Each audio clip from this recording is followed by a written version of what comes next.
Because lenses are artistic tools, we filmmakers use these nebulous terms to describe their performance and value.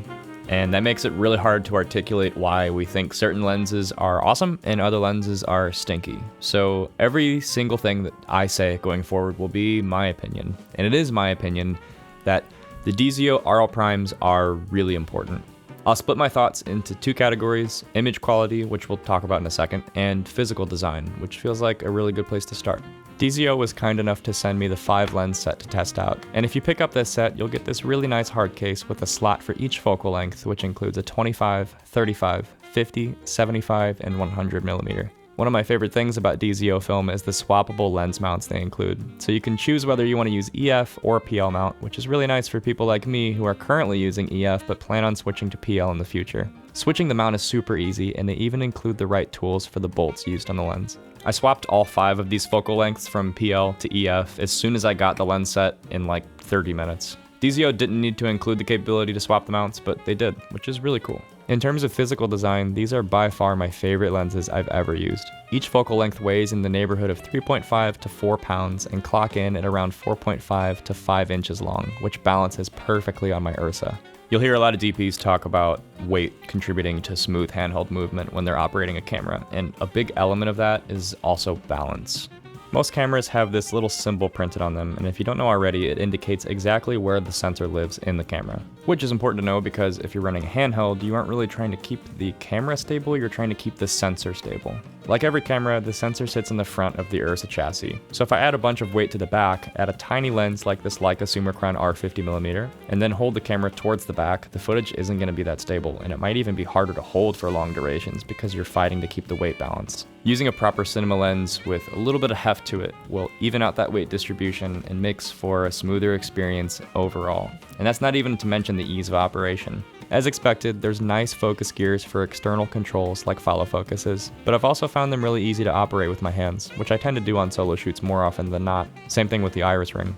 It turns smoothly, is easy to operate, and includes a whopping 16 blades in the aperture mechanism. You can essentially approach any shot you want with whatever T-stop you want and get round bokeh. That's a variable we don't have to worry about when using the Arles Primes on set. The finish is metallic and feels nice and solid. I have no concerns with build quality at all. These lenses are very confidence-inspiring. Markings are very clear, and the focal length even appears nice and big on the side of the lens. I always love when lenses do that. And I even like the Arles Prime branding. It's very Cooke-esque. The front filter thread of the lenses is a very odd 86mm, but the outer diameter is thankfully 95mm, which is pretty common with smaller matte boxes. To be completely honest, I have no idea how the physical design on the Arles Primes could be improved. They're sturdy, they're easy to use, they balance really well on full cinema cameras. It's just crazy what kind of lenses we can buy for $2,000 now. Let's move on to image quality. Before we get on with the more nebulous stuff, let's cover the hard numbers. Each of these lenses open up to an ultra-fast t1.4, which lets in a bunch of light and can provide a razor-thin depth of field.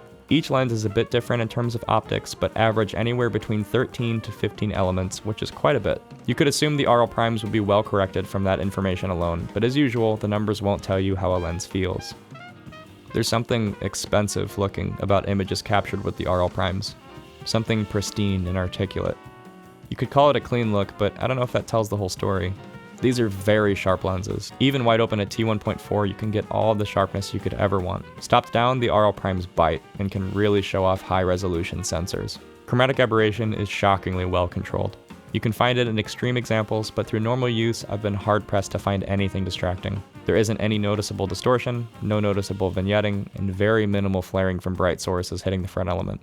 The Arles Primes are indeed highly corrected. Now for the ambiguous stuff. Those who know me well know I gravitate towards vintage glass and like imperfect funky glass, so when I first started to hear about these, I was a little bit doubtful that I would like them. And turns out when I first watched the test footage that was coming through, I was disappointed. And there's two major reasons why.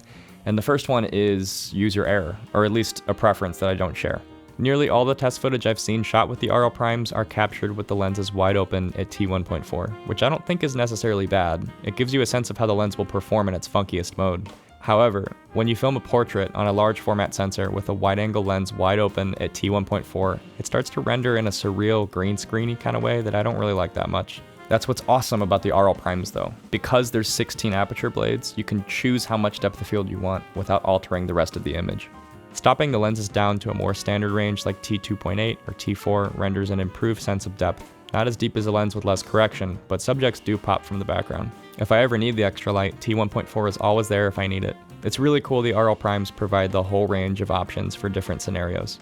The other reason I was disappointed is just with my personal taste. Like I said earlier, I tend to go towards the funkier and older lenses, so the idea of a clean cinema lens wasn't super interesting to me. But the more I've thought about it, the more I think that's kind of a limiting and boring perspective.